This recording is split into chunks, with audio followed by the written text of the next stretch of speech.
नमस्कार दोस्तों, आप सभी का टेक्स्ट बुक सुपर कोचिंग के टॉपर स्टॉक सेशन में स्वागत है। आज हमारे साथ एक ऐसे टॉपर बैठे हैं जिन्होंने बड़े डिफरेंट बैकग्राउंड से होकर भी यूजीसी एग्जामिनेशन जेआरएफ क्रैक किया है in this extreme attempt I would say, because इस बार जितना कट ऑफ हाई गया है वो अपने आप में अल्टीमेट था, specially for the political science student. So political science से जेआरएफ क्रैक किया है, एग्जाम कैंसिल हुआ, फिर पढ़ा, फिर एग्जाम क्रैक किया, सेकंड जो आपका री एग्जामिनेशन हुआ। सो सबसे पहले जितेंद्र जी, आपका स्वागत है कि आप यहाँ पे आए और हमारे साथ आपकी जो स्ट्रेटेजी है प्रिपरेशन की वो थोड़ा सा हमारे यूजर्स के साथ शेयर करेंगे। तो सबसे पहले तो मैं आपसे रिक्वेस्ट करूंगा कि आपका थोड़ा बैकग्राउंड बताइए, बिकॉज वो बड़ा इंटरेस्टिंग है कि क्या क्या चीजें आपने की हैं, कहाँ कहाँ से बिलोंग करते हैं, ग्रेजुएशन मास्टर्स वगैरह सारी चीजें। सर तो मैं सर बिहार से हूँ। हाँ, तो ग्रेजुएशन के लिए हमने सबसे पहले बीएचयू का एंट्रेंस दिया था। तो वहाँ अच्छा। पे मेरा सब्जेक्ट था political science, sociology and psychology. अच्छा, बट नेक्स्ट ईयर मुझे जेएनयू के बारे में पता चला तो मैंने जेएनयू का एंट्रेंस दिया। तो मेरा जो ग्रेजुएशन एंड मास्टर्स है वो कोरियन से हुआ है, कोरियन लैंग्वेज से हुआ है। तो बट क्या है कि लॉकडाउन 2019 में मैंने अपना मास्टर्स किया। उसके बाद मेरे पास टाइम था, लॉकडाउन लग गया 2020 में। तो फिर मैं इग्नू में एडमिशन लिया। तो मेरा एम ए इग्नू से कंप्लीट हो गया पॉलिटिकल साइंस। फिर मैंने अपना एमफिल किया। जो मेरा एमफिल का जो है एरिया है सर, वो centre for inner Asian studies है। बट मेरा बैकग्राउंड था कोरियन का, तो मैंने कोरिया और उज्बेकिस्तान पे अपना रिसर्च किया है। Okay okay. बट क्या हुआ कि सर उसके उस टाइम तक मुझे कुछ आइडिया नहीं था कि प्लान में नहीं था कि हाँ, मुझे करना है, मतलब नहीं। कुछ आइडिया ही नहीं है कि क्या करना मतलब है। रिसर्च आप पहले से कर रहे Yes, थे। sir. तो फिर मुझे ध्यान आया कि अगर मैं आईआर से पीएचडी कर रहा हूँ तो मेरे पास पॉलिटिकल साइंस होना जरूरी है। और सर असिस्टेंट प्रोफेसर बनने के लिए नेट क्वालिफाई होना जरूरी है। जरूरी है। तो कुछ मैंने सर पहले नेट यूट्यूब पे रिसर्च किया कि क्या करना चाहिए। तो सर जैसे क्या कि मेरे पास टाइम बहुत कम रहता है। 2023 में मैंने अपना एडमिशन लिया पीएचडी में। उस वक्त मेरा कोर्स मतलब अभी आप जेएनयू में आप पढ़ रहे हैं। यस सर, कोर्स चल रहा था, मेरे पास टाइम ही नहीं था। तो सर जब सब्सक्रिप्शन लिया हमने, तो पहले तो सर मेरी एक फ्रेंड है, उन्होंने भी सब्सक्रिप्शन लिया।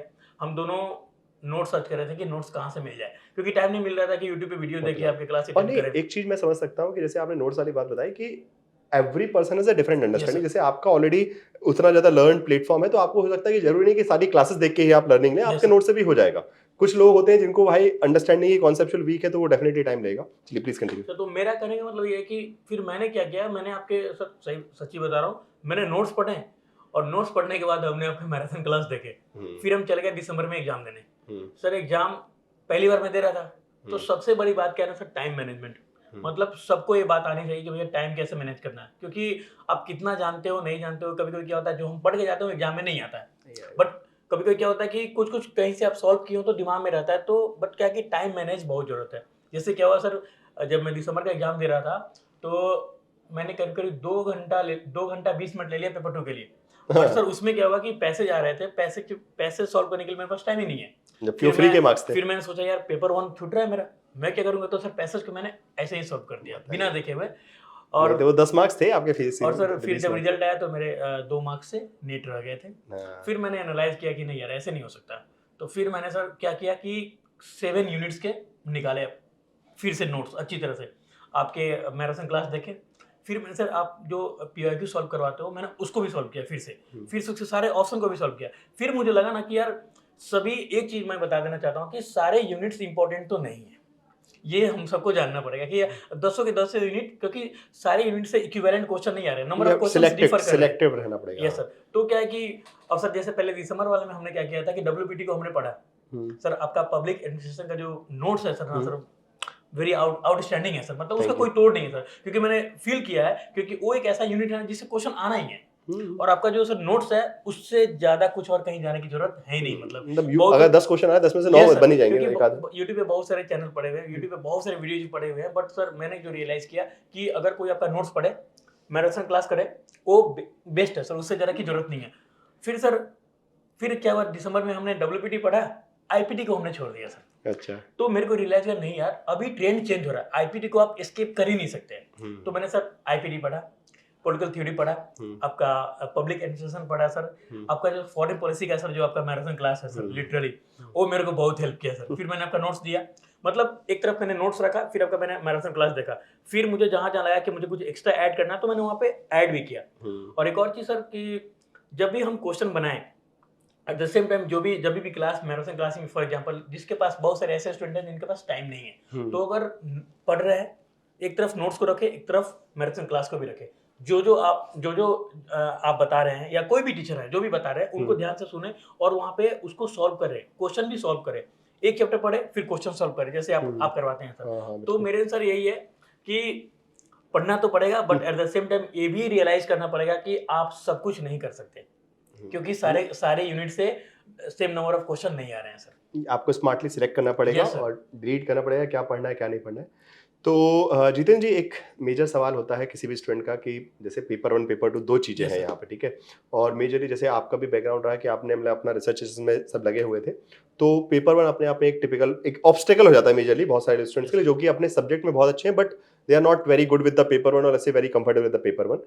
सो वहाँ पे पेपर 1 के लिए क्या स्ट्रेटजी आपने अडॉप्ट की वो थोड़ा सा शेयर कीजिएगा। सर पेपर 1 में जो सबसे बड़ा प्रॉब्लम लगता है लोगों को DI, क्योंकि सर बहुत सारे स्टूडेंट्स का मैथमेटिक्स बैकग्राउंड नहीं है। बट अगर मैं ये कहूँ कि अगर कोई जो अगर DI का जो PYQ है, अगर कोई उसको सॉल्व करे, और बहुत सारे सर ऐसे क्वेश्चन आते हैं परसेंटेज बेस्ड पे, तो सर जैसे मैंने भी यहाँ पेपर 1 के लिए भी टेक्स्ट बुक से मैंने भी देखा था, तो मैंने एक चीज गौर किया कि क्या है कि आप ऐसे नहीं कर सकते कि नहीं मेरा पेपर 2 स्ट्रांग है मैं पेपर 1 को छोड़ दूंगा, ऐसे करने पे नहीं होगा सर। क्योंकि आउट ऑफ 100 क्वेश्चन कभी ऐसा होगा कि 20 क्वेश्चन बहुत टफ आ रहे हैं या ऐसे आ रहे हैं जो हम लोग गलती एवरी स्टूडेंट्स मिस्टेक करते हैं।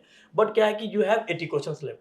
अब 80 में से भी क्या है कि कभी-कभी क्वेश्चन अगर बहुत ज़्यादा लाइक लेंथी क्वेश्चन आ गया तो कभी ये ऐसा हो सकता है कि हम 60 क्वेश्चन सही करेंगे, कभी 70 क्वेश्चन सही करेंगे। तो उस टाइम पे क्या होगा, आपका पेपर 1 बहुत बड़ा मेजर रोल प्ले करेगा। तो पेपर 1 के लिए क्या करना है, सबसे पहले कि आपको तो पहले PYQ तो सॉल्व करने हैं, उससे आपको आइडिया लग जाएगा किस तरह के क्वेश्चन आ रहे हैं। फिर आप ना जो भी जिस तरह के क्वेश्चन आ रहा है ना उसको पढ़िए। फॉर एग्जाम्पल अगर हायर एजुकेशन है तो NEP न्यू एजुकेशन पॉलिसी को हम नहीं छोड़ सकते, मतलब आप छोड़ ही नहीं सकते, उसको तो पढ़ना ही है। फिर जो भी नंबर सीरीज के क्वेश्चन आ रहे हैं वो आप लगाएं, क्योंकि बहुत सारे स्टूडेंट्स वो डर जाते हैं, नहीं मैथ है मुझसे नहीं होगा। प्रैक्टिस से ही होता है मेरे हिसाब से, because it's an aptitude paper, तो जितना आप प्रैक्टिस करेंगे and it should be regularly been done. मेरे हिसाब से जो मेरा पर्सनल एक्सपीरियंस है कि बहुत लोग क्या सोचते हैं कि पेपर 1 को हम आखिरी में पढ़ लेंगे, वो दिक्कत है। आप डेली थोड़ा थोड़ा पढ़िए। मेरे को पता है कि ज्यादा मन नहीं करता बिकॉज अपना सब्जेक्ट नहीं है, फालतू की चीजें पढ़नी है, मतलब जिसका बहुत ज्यादा यूटिलिटी आपके फ्यूचर में नहीं है, बट पढ़ना तो पड़ेगा। रिसर्च का तो है ही वैसे भी यूटिलिटी, तो बट थोड़ा थोड़ा दिन में अगर आप 4 घंटे पढ़ रहे हैं तो 1-1.5 घंटा पेपर उनको दे दीजिए। थोड़ा थोड़ा उस पे अगर आप थोड़ा सा फिक्र खाते रहेंगे ना तो वो आपको बाद में डेफिनेटली हेल्प करेगा। और डेली से थोड़ा थोड़ा पढ़ते रहेंगे ना, so slowly you will be grabbing those things. एक दिन में नहीं होने वाला कि ना एक दिन में सारा DI सीख जाएंगे, ना एक दिन में सारा मैथ सीख जाएंगे, नंबर सीख जाएंगे। वो धीरे धीरे प्रैक्टिस करते जाइए स्लोली, और वो कंसिस्टेंटली प्रिपरेशन करनी पड़ेगी आपको कि हाँ हर दिन थोड़ा थोड़ा पढ़ते जा रहे हैं, तो एग्जाम के दिन जो है आपको डेफिनेटली स्कोर अच्छा। सर आपने एक बात भी कही थी क्लास में कि या तो अभी पढ़ लो या बार बार मेरे बहस में आते रहो। हाँ ये तो है, वो सब चीजें हैं सर, क्योंकि क्या है ना कि लोग पेपर 1 को इग्नोर करते हैं। अगर आप इग्नोर करोगे तो ये होगा कि आप 2 मार्क्स से छूट रहे हैं, 4 मार्क्स से आपका नहीं हो पा रहा है, तो ये कंटिन्यूअस लगा रहेगा। क्योंकि ऑफ कोर्स आपका पेपर 2 स्ट्रांग है, इट्स गुड, स्ट्रांग होता है, but at the same time हमको ये मान के चलना पड़ेगा कि पेपर 2 और स्टूडेंट का भी स्ट्रांग हो सकता है, सिर्फ आपका नहीं है। ठीक है, तो क्या मेजर है पेपर 1, क्योंकि बहुत बार क्या होता है कि आपका पेपर 1 ही आपका रिजल्ट करवाता है। तो सर क्या कि जैसे दिसंबर वाला जब मैंने एग्जाम दिया तो उसमें मेरे 30 क्वेश्चन सही हुए थे, इस बार मेरे मात्र 28 हैं। अच्छा, अगर देखा जाए तो, बट मेरे पेपर 2 में 74 क्वेश्चन 75 क्वेश्चन सही है। अच्छा। तो मेरा यही कहना है सर कि कॉम्बिनेशन दोनों का आपको बना के चलना पड़ेगा। ऐसा नहीं है कि आप 10 दिन में पेपर 1 कंप्लीट कर लेंगे, नहीं। आप पेपर 2 की जब पढ़ाई कर रहे हैं तो at the same time paper 1 को भी आप टाइम दें। चलिए, तो जितेंद्र जी वैसे UGC नेट के बारे में तो बहुत सारी चीज़ें आप बता दी हैं और आपने प्रिपरेशन स्ट्रेटजी, एक आखिरी क्वेश्चन मैं आपसे पूछना होगा PhD के बारे में, बिकॉज आपका काफ़ी अच्छा एक्सपीरियंस है, JNU से आप PhD कर रहे हैं। सो PhD को लेकर आपके हिसाब से जो स्पेशली ना स्टूडेंट्स जो बाहर से आते हैं, ठीक है, जो लोग दिल्ली में हैं, बड़े बड़े शहरों में हैं, उनके पास तो गाइडेंस बहुत अच्छा मिल जाता है, उनको अच्छा कोई ना कोई गाइडेंस दे देता है। तो आपके हिसाब से, बिकॉज आपने भी एक छोटी जगह से उठकर JNU में एडमिशन लिया है, सो उन सभी स्टूडेंट्स के लिए आपका क्या मैसेज होगा कि because again a lot of, because अभी इस बार तो क्या नेट के रिजल्ट के बाद PhD का सबके पास आ ही गया कागज कि हाँ भाई आप PhD के लिए जा सकते हैं, तो वो सभी विद्यार्थी अगर JNU DU जैसी यूनिवर्सिटी में जाना चाहते हैं तो उनके लिए क्या सजेशन आप देना चाहेंगे, कैसे एस्पायर करें, कैसे रीच आउट करें? सबसे बढ़िया तो वैकेंसीज आती हैं जब सॉरी वैकेंसी बोल रहा हूँ मैं, जब सीट्स निकलती हैं कि हाँ भाई एडमिशन का वक्त है JRF का या फिर सॉरी PhD का, तो वो तो आता ही आता है, और उसके साथ साथ जो है और क्या क्या चीज़ें करनी चाहिए जिससे वो इंश्योर कर सकें कि हाँ भाई मेरा एडमिशन हो जाएगा, किन किन चीज़ों पे ध्यान रखें? सर सबसे पहली बात तो ये है कि जो अगर किसी के कॉन्टेक्ट में है जो ऑलरेडी PhD कर रहे हैं, उनसे वो बात करें, उनसे वो पूछे कि कि क्या क्या कर सकते हैं, कैसे क्या करना है। जैसे एक जो मेंटरशिप सेशन हुआ पीएचडी का, लाइक कैसे एडमिशन लेना है, कैसे हम लोग को रिसर्च प्रपोजल बनाने हैं। तो सर मेरा यही कहना है कि सबसे पहले तो आप देखो कि आपका बैकग्राउंड क्या है, आपने क्या क्या पढ़ा है। एट द सेम टाइम जिस यूनिवर्सिटी में आप फॉर्म फिल कर रहे हैं, वहाँ पे जो प्रोफेसर हैं उनका आप एक बार जाइए गूगल पे, उनका बैकग्राउंड चेक कीजिए कि उनका एक्सपर्टीज क्या है, किसमें था, है ना। फिर ये भी अगर ये पॉसिबल हो जाए, आजकल सोशल मीडिया का टाइम है, कोई अगर स्टूडेंट से कांटेक्ट हो जाता है, उनसे बात करें कि भैया ऐसा है, मैं ये करना चाहता हूँ, मेरा ये बैकग्राउंड है, कैसे मैं कर सकता हूँ, कैसे बना सकता हूँ। फिर दूसरी बात कि जब आपको पता चल जाए, ऑफकोर्स जब भी वाइवा होता है सर, तो उस जितने भी प्रोफेसर हैं वो जानते हैं कि आप पीएचडी कंप्लीट नहीं किए हो, आप पीएचडी के लिए आए हो, बट वो इतना एक्सपेक्ट करते हैं कि आपको बेसिक चीजें पता होनी चाहिए। जो भी आप लेके आ रहे हैं, जो भी आप रिसर्च प्रपोजल लेके आ रहे हैं, आपको क्लियरली पता होना चाहिए कि आपने इसमें क्या लिखा है। आपको क्लियरली पता होना चाहिए कि आपने किस आर्टिकल को रेफर किया है, किस आर्टिकल को आपने रेफर नहीं किया। आपको क्लियरली पता होना चाहिए कि जब क्वेश्चन है कि what is the difference between reference and bibliography, वो आपको क्लियरली पता होना चाहिए। अगर यही आपको नहीं पता है तो कोई भी बैठा होगा वो समझ जाएगा कि मतलब ऐसे ही आ गए हैं। तो और तीसरी बात क्या है सर कि आपको थोड़ा बैकग्राउंड का पता होना चाहिए। अगर फॉर एग्जांपल अगर मैं पॉलिटिकल साइंस स्टूडेंट हूँ, तो अगर मुझसे क्वेश्चन पूछा जाता है पॉलिटिकल थ्योरी के बारे में, मुझे पता होना चाहिए कि सब्जेक्ट नॉलेज, पॉलिटिकल थ्योरिस्ट, वो सब चीज पता होना चाहिए सर। और लास्ट यही कहूंगा सर कि डरना नहीं है, पहली बात है ना, कि इट्स क्वाइट ऑब्वियस कि अगर आप जा रहे हो वाइवा देने, हाँ, एक दो बार फेल होंगे, बट क्या है कि आप एवरी टाइम सीखो और प्रैक्टिस करो। वाइवा देने के पहले आप ना खूब प्रैक्टिस करो, अपने आप पे प्रैक्टिस करो कि ठीक है मेरे को 2 मिनट, अगर मुझे 2 मिनट दिया जा रहा है ना, तो मैं 2 मिनट में अपने टॉपिक को पूरा समराइज कर दूंगा। मैं बता दूंगा कि मेरा रिसर्च क्वेश्चंस क्या है, मेरा हाइपोथेसिस क्या है, ठीक है, और इसमें मैं क्या करने वाला हूँ। और जो भी काउंटर क्वेश्चन आते हैं आप उसको पहले ध्यान से सुनिए, क्योंकि उनको पता है कि यू आर नॉट एक्सपर्ट। आप हम लोग एक पीएचडी एस्पिरेंट है, ठीक है, अभी पीएचडी करना सीखे नहीं है, ठीक है। और एक और चीज, थोड़ा सा रिसर्च मेथोलॉजी के बारे में थोड़ा सा जानना है, क्योंकि अगर वो आपसे पूछते हैं तो आपको पता होना चाहिए। क्योंकि अदर सब्जेक्ट में क्या है सर कि रिसर्च मेथोलॉजी का स्कोप है, जैसे सोशियोलॉजी में क्या है कि एक प्रॉपर मतलब एक यूनिट है, पूरा डेडिकेटेड यूनिट है रिसर्च मेथोलॉजी का, बट पॉलिटिकल साइंस में ऐसा नहीं है।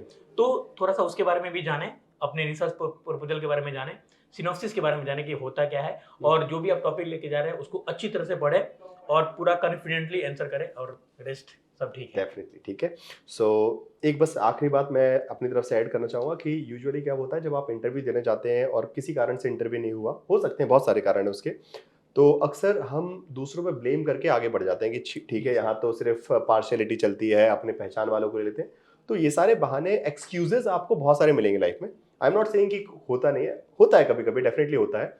Multiple things are there, multiple factors are there, but आपको अपने ऊपर काम करें। अगर आप अपना काम अच्छी ईमानदारी से करेंगे तो कभी ना कभी, देर आए दुरुस्त आए, आपको सफलता मिलेगी and you will get the thing that you really deserve, get the place that you really deserve to be there. Okay, so बस इसी के साथ जो है मैं इस इंटरव्यू को समाप्त करूंगा। और जितेंद्र जी, आपसे आखिरी में रिक्वेस्ट करूंगा कि बिकॉज ये एक पब्लिक प्लेटफॉर्म है जहां पे आप अपनी जिसको भी क्रेडिट देना चाहते हैं, आपके फैमिली फ्रेंड्स किसी के साथ भी अगर इस सक्सेस का क्रेडिट शेयर करना चाहते हैं तो आपके लिए मंच खुला हुआ है। सर सबसे पहले तो मतलब जहाँ से हमने पढ़ा है सर, ऑफ कोर्स आपको नहीं, वो तो मतलब वो तो ऑब्वियस सी बात है, आप मेरे साथ बैठे मतलब सीधी बात है उसके। हाँ, बाकी मेरे बहुत सारे फ्रेंड्स हैं जेएनयू में, मेरे खुद के सुपरवाइजर हैं। अच्छा, अभी मेरे सुपरवाइजर संदीप कुमार मिश्रा सर हैं। अच्छा जी, ठीक है। तो जब मैं एमफिल कर रहा था तभी मुझे बहुत कुछ आइडिया लगा कि कैसे क्या करना है। और सर से भी, सर कहने का मतलब क्या है ना कि आपको जिनसे भी लगता है कि आप कुछ पा सकते हैं, आपको रीच आउट करना चाहिए। 2 चीजें हैं, या तो अगर मुझे कुछ नहीं आता है तो मैं पूछूंगा, ठीक है, पूछूंगा तो सब उसको सामने लग सकता है कि क्या आया। जैसे कन्फ्यूशियस ने कहा है कि अगर आप नहीं कुछ करते हो तो एक टाइम के लिए फूल हो, अगर नहीं पूछते हो तो एक टाइम के लिए फूल हो, अगर नहीं पूछोगे तो हमेशा के लिए फूल हो। तो इन द सेम वे हम लोग को ये जानना पड़ेगा कि अगर हमें कुछ नहीं आता तो हमको पूछना है।